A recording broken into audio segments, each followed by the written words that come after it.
When rough weather is ahead, Spokane Public Schools prepares in advance by mobilizing an inclement weather team that includes district leaders, local emergency responders, and officials from Zum Bus Services.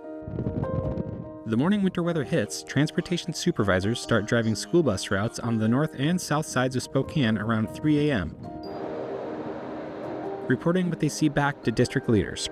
Visibility is just... By 4:30 a.m., Spokane Fire, the National Weather Service, and Campus Safety also share road reports. By 5 a.m., a final decision is made. We consider not only the conditions of the roads, but also walking routes to schools and the day's forecast. SPS has 58 schools across the Spokane area. The conditions on the north side may be quite different than what's happening on the south side.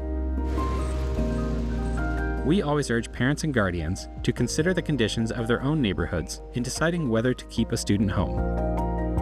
If school is going to be canceled or delayed, school staff and administrators are alerted via the district's notification system by 5:30 a.m. We will send a text, email, and phone call notification to parents and guardians by 6 a.m. We also notify local media and post information to SpokaneSchools.org, along with our social media feeds.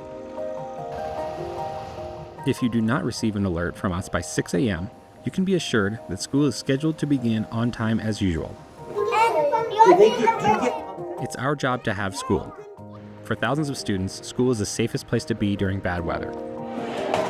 Schools provide a warm place with access to food and adult supervision.